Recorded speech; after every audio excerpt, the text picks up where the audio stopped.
নমস্কার, আপনি শুনছেন TV9 বাংলা ডিজিটালের পডকাস্ট কানে কানে। আমি মঞ্জিরা বলছি। স্পন্দনহীন দেহ, 40 মিনিট জমালয় কাটিয়ে অলৌকিক সব ঘটনার সাক্ষী রইলেন যে মহিলা।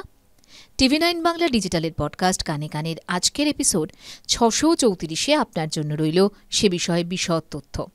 আজকের পডকাস্টটি লিখেছেন TV9 বাংলা ডিজিটালের সাংবাদিক সৌম্যকান্তি সাহা। জমের দুয়ার থেকে বেঁচে ফিরে আসার ঘটনা তো অনেক শুনেছেন, কিন্তু একেবারে জমালয়ে ঢুকে সেখানে ঘুরে ফিরে বেশ কিছুটা সময় কাটিয়ে সেখানকার খাতির যত্ন নিয়ে আবার বেরিয়ে আসা, এরকম কখনো শুনেছেন? এরকমই হয়েছে লন্ডনের ইয়র্কশায়ারের বাসিন্দা কার্স্টি বোটফটের সঙ্গে। জমালয়ে ঢুকে সেখান থেকে আবার বেরিয়ে এসেছেন কার্স্টি বোটফট। মৃত্যু হয়ে গিয়েছিল, একেবারে সত্যিকারের মৃত্যু। চিকিৎসা পরিভাষায় মৃত্যু বলতে যা বোঝায় ঠিক তাই, যাকে বলে ক্লিনিক্যালি ডেড। কিন্তু কোনো এক অদ্ভুত জাদু বলে প্রায় 40 মিনিট মৃত অবস্থায় পড়ে থাকার পর আবার বেঁচে উঠেছেন সেই মহিলা। নর্থ ইয়র্কশায়ারের স্কারবোরো এলাকার বাসিন্দা কার্স্টি বোটফট। বিবাহিতা, বাড়িতে স্বামী আছে, 3 সন্তানও আছে। সেই রাতে স্বামী স্টুয়ের সঙ্গে একটা সুন্দর সময় কাটানোর পরিকল্পনা ছিল তার, কিন্তু সেটা আর হয়ে ওঠেনি। স্বামী ঘরে ঢুকতেই দেখেন কার্স্টি সোফায় পড়ে রয়েছেন, নিথর, স্পন্দনহীন দেহ। সঙ্গে সঙ্গে হাসপাতালে নিয়ে যাওয়া হয়। চিকিৎসকরাও হাল ছেড়ে দিয়েছিলেন। কার্ডিয়াক অ্যারেস্ট হয়েছিল কার্স্টির, আর তারপর থেকেই কোমায় ছিলেন। চিকিৎসকরা স্বামীকে বলে দিয়েছিলেন মানসিকভাবে প্রস্তুতি নিতে, বিশেষ কিছু করার নেই আর। এ যাত্রায় কার্স্টিকে আর ফেরানো সম্ভব নয় বলেই জানিয়ে দিয়েছিলেন চিকিৎসকরা। কিন্তু সব প্রতিকূলতাকে ছাপিয়ে প্রায় 40 মিনিট ধরে মৃত কার্স্টি আবার বেঁচে ফিরে আসেন, জেগে ওঠেন কোমা থেকে। সেই 40 মিনিটে কার্স্টির সঙ্গে কি হয়েছিল? বেশ কিছু অদ্ভুত অনুভূতি টের পেয়েছিলেন তিনি।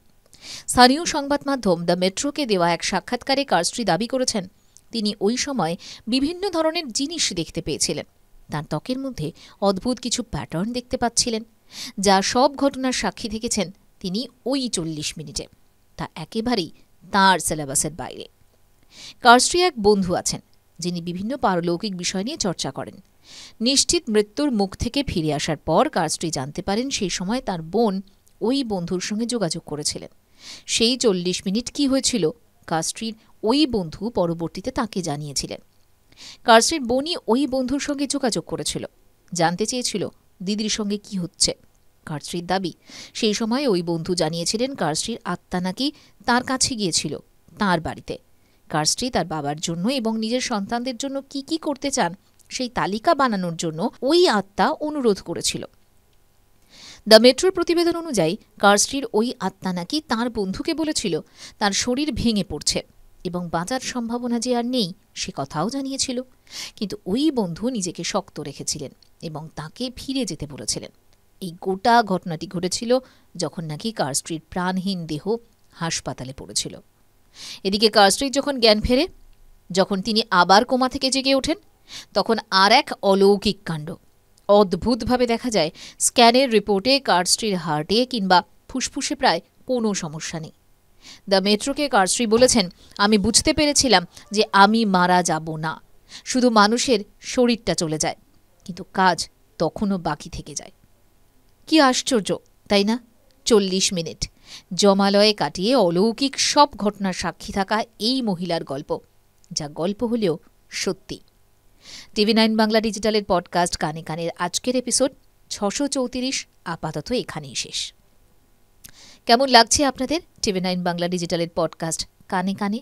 কমেন্ট বক্সে প্লিজ লিখুন। সেই সঙ্গে সাজেশনসও দিন কি কি বিষয়ের উপর পডকাস্ট শুনতে আপনি আগ্রহী।